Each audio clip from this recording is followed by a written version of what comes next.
Hello friends, hope सब बढ़िया होंगे। तो आज हम करेंगे क्लास 9th का आईसीएसई का chapter study of gas laws. Study of gas laws पढ़ने के पहले हम पढ़ेंगे कि जो हमारे मैटर हैं वो उनकी 3 स्टेट्स होती हैं। कितनी होती हैं? 3 स्टेट्स कौन कौन सी होती है? सॉलिड, लिक्विड और गैसेस। सॉलिड, लिक्विड और गैसेस, ठीक है। सॉलिड क्या है? जिसमें इंटर पार्टिकल जो स्पेस है वो क्या हो? बिल्कुल ज़ीरो हो। मतलब वो मॉलिक्यूल्स जो टाइटली पैक्ड हैं उनमें स्पेसेस बिल्कुल भी नहीं है और फोर्स बहुत ज़्यादा है, उसे हम क्या बोलते हैं? सॉलिड्स। लिक्विड क्या है? जिनके जो मॉलिक्यूल्स हैं वो थोड़े लूजली पैक्ड हैं as compared to solids, but उनमें जो इंटर पार्टिकल स्पेस है वो भी सॉलिड्स के मुकाबले तो ज़्यादा है बट गैसेस के मुकाबले कम है। गैसेस क्या है? जिनमें इंटर पार्टिकल स्पेस बहुत ज़्यादा है, इंटर पार्टिकल फोर्स बहुत कम है, जो पार्टिकल्स हैं वो बहुत ज़्यादा लूजली पैक्ड हैं, उसे हम क्या बोलते हैं? गैसेस, ठीक है। अब जो ये तीनों की ना जो प्रॉपर्टीज़ हैं वो हम किस बेसिस पे डिस्क्राइब करते हैं? काइनेटिक थ्योरी के। किसके बेसिस पे? काइनेटिक थ्योरी ऑफ मैटर के बेसिस पे, ठीक है।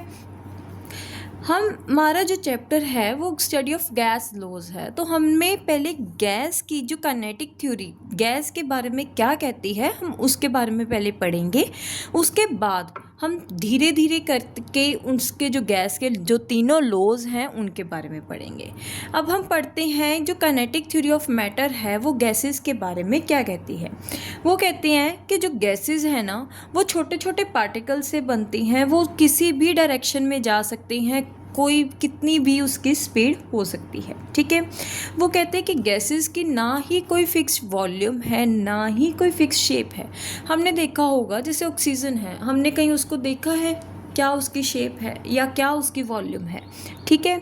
गैसेस है ना, अगर हम किसी कंटेनर में गैसेस को बंद कर दें तो वो हर डायरेक्शन में क्या करेंगी? प्रेशर लगाएंगी। हर डायरेक्शन में क्या करेंगी? प्रेशर लगाएंगी। मतलब gases exert pressure in all directions, ठीक है। जो गैसेस हैं वो हाईली कंप्रेसिबल हैं। गैसेस क्या हैं? हाईली कंप्रेसिबल हैं। देखो इनमें इंटर पार्टिकल स्पेस बहुत ज़्यादा है। अगर हम इसमें इंटर पार्टिकल स्पेस ज़्यादा होने के कारण अगर हम इसको कंप्रेस करें, बहुत ज़्यादा दबाएं, तो ये बहुत ज़्यादा दबा सकते हैं हम गैसेस को, ठीक है। गैसेस बहुत ज़्यादा एक्सपैंड करती हैं, ठीक है। देखो अगर हम गैसेस में प्रेशर कम करेंगे तो उसका वॉल्यूम क्या हो जाएगा? इंक्रीज़ हो जाएगा जैसे जैसे टेम्परेचर इंक्रीज़ होगा, ठीक है। जैसे आपने देखा होगा एलपीजी सिलेंडर्स हैं, एलपीजी सिलेंडर्स में हम वो कैसे करते हैं उसको उसमें फिल करते हैं, कैसे करते हैं? क्योंकि गैसेस को वो क्या करते हैं? कंप्रेस कर लेते हैं। एलपीजी गैस को क्या करते हैं? कंप्रेस कर लेते हैं और सिलेंडर के बीच में फिल कर देते हैं, ठीक है। और जब बाहर निकलती है तो वो एक्सपैंड हो जाती है। जब वो एक्सपैंड होगी तो हमारी जो गैस है हम यूज़ करते हैं, ठीक है। जो गैसेस है उसकी डेंसिटी लो होती है, ठीक है। पहले डेंसिटी है क्या? डेंसिटी है मास पर वॉल्यूम, ठीक है। जितनी ज़्यादा, मतलब अगर हम ये वॉल्यूम लें, ठीक है, इसमें हम अगर गैस का मास देखें वो बहुत ज़्यादा कम होता है। जितनी ज़्यादा वॉल्यूम उतनी डेंसिटी कम, या जितना कम मास उतनी कम डेंसिटी, ठीक है। ये ऑपोजिट चलते हैं, जितनी ज़्यादा वॉल्यूम होती जाएगी डेंसिटी उतनी कम होती जाएगी। क्यों? क्योंकि इनमें इंटरमॉलिक्यूलर स्पेसेस ज़्यादा हैं। अगर आपको काइनेटिक थ्योरी में किसी में भी कोई भी आपको रीज़न बेस्ड क्वेश्चन आता है तो आपको उसका जो आंसर है वो सिर्फ इस बेसिस पे देना है कि उसके इंटर पार्टिकल स्पेस या inter particle force of attraction के बेसिस पे आपके जो मर्जी रीज़न बेस्ड क्वेश्चन आ जाए आप उसको सॉल्व कर सकते हो, ठीक है। उसके बाद गैसेस में टेंडेंसी है कि एक दूसरे के साथ मिक्स होने की, कि इसको हम क्या बोलते हैं? डिफ्यूजन। क्या बोलते हैं? डिफ्यूजन। देखो डिफ्यूजन की एक एग्जांपल हम लेते हैं, जैसे हमने परफ्यूम स्प्रे किया, ठीक है। जब हम परफ्यूम स्प्रे करते हैं तो अगर हम रूम के एक कॉर्नर में कर रहे हैं तो वो जो परफ्यूम की वो है फ्रेगरेंस है वो सारे रूम में क्या हो जाएगी? फैल जाएगी। वो क्यों होती है? ड्यू टू दिस प्रॉपर्टी कि गैसेस एक दूसरे के साथ मिक्स हो जाती हैं। देखो एयर है, एयर में भी गैसेस है, air is a mixture of gases. अब गैसेस के बीच में जो परफ्यूम में गैसेस थी वो भी क्या होगी? मिक्स होगी, जिसकी वजह से वो जो फ्रेगरेंस है वो सारे रूम में फैल गई। ठीक है, तो हम कह सकते हैं कि जो गैसेस में इंटरपार्टिकल स्पेस ज़्यादा होने के कारण एक दूसरे के बीच में जो गैसेस हैं वो एडजस्ट हो जाती हैं और एक दूसरे के साथ मिक्स हो जाती हैं। ठीक है, और इसकी आप एग्जांपल ये भी ले सकते हैं, आप इसके एग्जांपल अगरबत्ती की भी ले सकते हैं कि अगरबत्ती अगर हम एक साइड पे चलाते हैं लेकिन उसकी जो खुशबू है वो सारे घर में फैल जाती है। किस लिए? इसी कारण क्योंकि वो उसमें से गैसेस निकलेंगी, वो एयर के साथ जो गैसेस हैं उनमें इंटरपार्टिकल स्पेसेस में मिक्स होके वो सारे रूम में फैल जाएंगी। ठीक है, गैसेस को हम लिक्विफाइड भी कर सकते हैं, गैसेस को हम लिक्विड भी बना सकते हैं। देखो कैसे? जब हम गैसेस को क्या करेंगे? कूल करेंगे, ठंडा करेंगे, तो जो उसकी काइनेटिक एनर्जी है, काइनेटिक एनर्जी के कारण वो इधर उधर मूव करेंगे।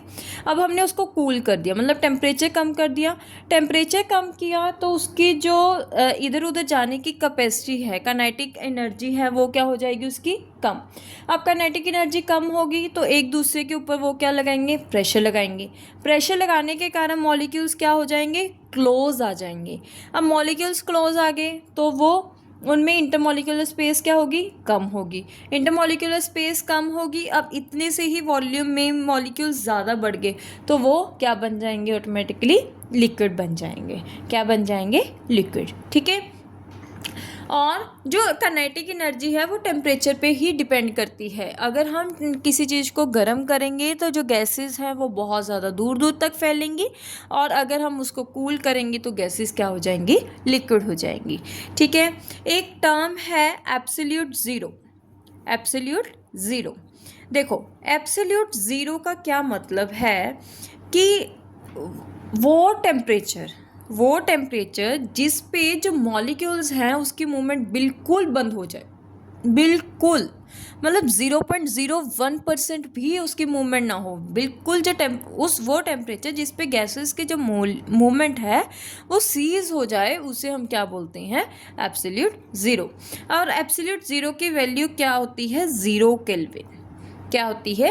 0 केल्विन या फिर -273 डिग्री सेल्सियस। ठीक है, अच्छा, अब हम जो अपनी नेक्स्ट वीडियो है उसमें हम गैस लॉज के बारे में पढ़ेंगे। तो आपको एक ज़रूर बात याद होनी चाहिए कि जो भी हम उसमें टेम्परेचर यूज़ करेंगे वो हमेशा केल्विन में ही यूज़ करना है आपको। ठीक है, एक आपके लिए सेपरेट वीडियो, मैं न्यूमेरिकल्स की सेपरेट वीडियो आपके लिए बना के अपलोड कर दूँगी, जिसमें आपको इम्पॉर्टेंट न्यूमेरिकल्स के बारे में बता दूँगी और ट्रिक्स बता दूँगी कि कैसे कैसे आपने न्यूमेरिकल सॉल्व करने हैं। होप आपको समझ आ गया। अगर किसी को कोई भी डाउट है तो वो कमेंट बॉक्स में कमेंट कर सकता है। Please like, subscribe and share my channel.